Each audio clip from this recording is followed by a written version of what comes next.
my reports. Absolutely.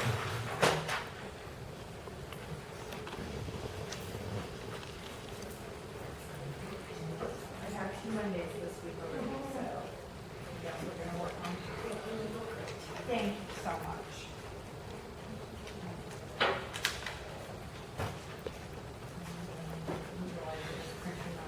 Apologize for that.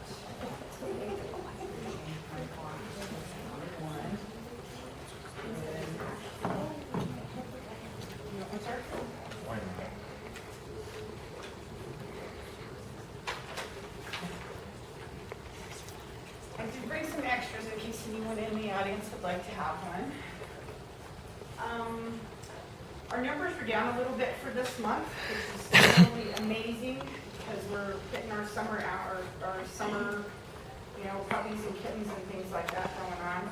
We had a total of 55 animals come in for May, 46 of those from Torrance County. Kind of exciting for us. We had 24 out of those that were live exits. 9 were the stray euthanasias, and 17 were owner turnover, so sick, ill, turned in by the owners. So, that's really great for us.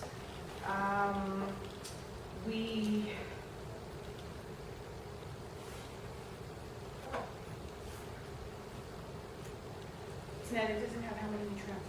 Anyway, make sure that I remember to put that on there.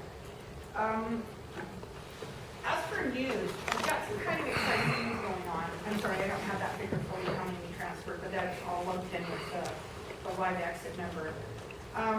I've been approached for quite a while by the A102 community watch people, community covenants, whatever they are. Every quarter they do a big food drive, donation drive for our animal shelter. And it's really awesome to have an entire community up there that supports what we do. Because it kind of helps when the new people move in and we've got problem areas and problem animals. They're working really hard and to get that area cleaned up, and it's been a trash problem, it's been a meth problem, it's been all kinds of animal loose forever. I don't know if I don't believe that any of you were around back in the day. I can't even tell you when this started, but we had a mama dog up there that was having 3 to 4 litters of puppies a year, and she was feral, completely feral. And there was several of the residences up there that were trying to feed her and catch her, but they couldn't. So they would catch all the puppies, and at their own expense, they would take all of these puppies, 8 to 10 she would have every single time she would drop puppies, and get them sterilized and vaccinated and all this stuff, and then try to adopt them out. It got so overwhelming that they finally started contacting us to try to help us, place these animals for them. Probably, this has been at least 5 or 6 years I've been dealing with these particular residences who are huge in this community watch group. We couldn't catch her. I believe Heath was out with us. We have not attempted to dart this dog. We have darted this dog, and she knows every hole, every shed, everywhere where she could hide. We finally, and the problem with darting a dog like that is they can run and hide, and then they wake up, and then they go, they do it all over again.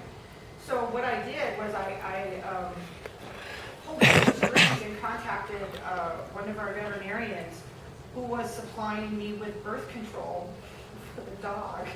We thought if we couldn't catch her, we couldn't remove her from the situation, maybe we could at least prevent her from having puppies anymore, which was the big deal, right? She wasn't biting anybody or disturbing anybody except for the litters of puppies. So the bad thing about that was this birth control is not meant to be given to these dogs forever.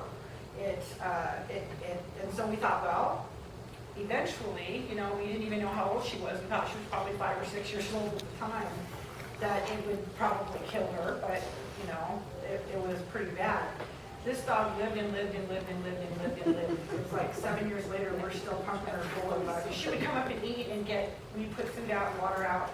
in one of the neighbor yards, and she would come up and do that. So I've been dealing with this community, the reason I tell you this story, for many years. And it's kind of, it's really nice to see that, you know, they're supporting us. So I went to their meeting on Sunday, and I gave them the report that you have in front of you, kind of explained what we're doing, discussed the new shelter project and what we're doing with that. And they have 2 or 3 truckloads of donations for us this time. So I just really want to thank everybody and let everybody know what a wonderful job they're doing up there. We're having a really hard time right now. I don't know how many of you received my flyer. I did up a big flyer about the current parvo and upper respiratory problems that we're seeing right now. Almost every kitten and litter of kittens that are coming in completely goopy glued with infection. And if your animals are exposed to that upper respiratory, it's actually an airborne virus. They will get it. And most of us don't vaccinate our animals for what is called kennel cough.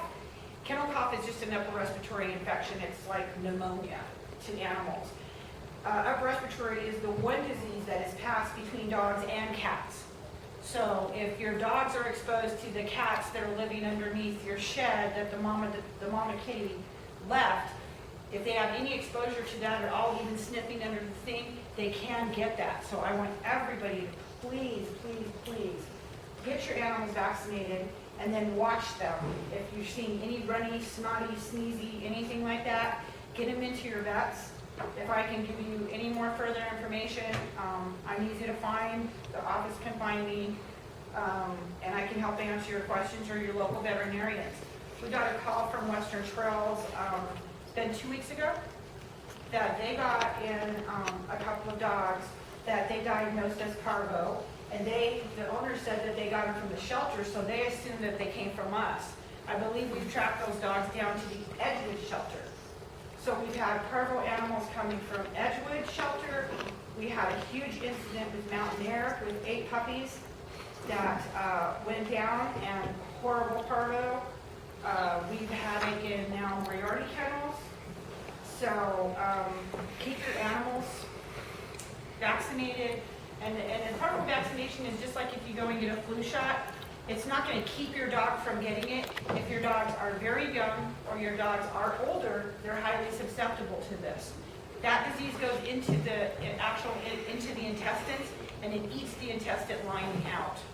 And so then you get the big bloody diarrhea problems. So just so you guys, I'm not going to get any more horrible than that. But you need to watch your animals. If you see any of that throwing up, dehydration, bloody diarrhea, you need to get them to a vet immediately. The vets are saying that it's just like the flu, we get different strains of it. This one's killing them in a couple of days. Used to be we could save some of them, get them in, put them on meds, put them on IV, things like that. It's not happening. The last couple of years, these strains of parvo going around, in 2 or 3 days, they're gone. So I put out a flyer for that. I have mass circulated this to all of the shelters, business owners, all of you guys, and yours keeps coming back to me, to try to have you guys tell your friends, tell your family, tell everybody, trying to get people to post it up for us to look for signs and symptoms. We do offer those vaccinations at the shelter at a very, very discounted rate. We do the vaccinations for $5 a piece. So that's kind of what's going on, and I'm sure that the A102 people are going to be huge advocates to help us get this news out too and try to keep everything going. One more thing on that. I don't know if you guys realize, you think my dog never gets out of the yard, it's always with me, blah, blah, blah, blah. It's not a wanderer, it's on a leash. Well, if a coyote comes through your yard and has it, or if your neighbor dog runs through your yard at midnight and has feces left in your yard, your dog goes out, walks through it, gets it on his paws, cleans his paws, walks it through your house, you got it. Every dog will get it if it's passed through feces. So we've got to open our eyes to this. We're even the best of pet owners. We can't control what's running through our yards at night and different kind of things like that. So just please, please, please vaccinate.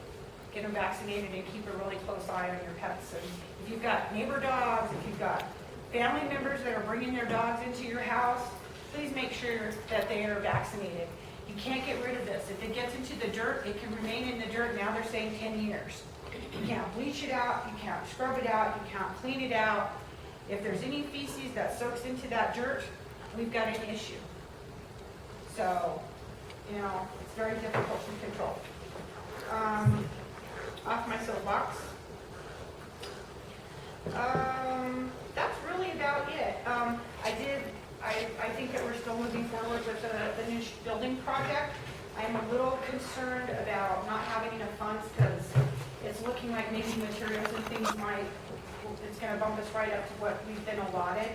And I don't know where we are with any capital outlay projects or anything like that. I have not discussed it yet, but it's kind of in my head. So I'll probably be looking once it goes out to bid to see what we're doing. If we're doing any capital outlay projects where I could get maybe $15,000 to do the insides of it. So it looks like the building, the money that we're going to get, maybe from what Steve and I were talking about, we may be really cutting it short because of the materials. I'm not gonna have enough to get my dividers and my kennels inside, but just what's going on in my mind. Okay? Any questions? Yep. Thank you very much. Who would like to be next?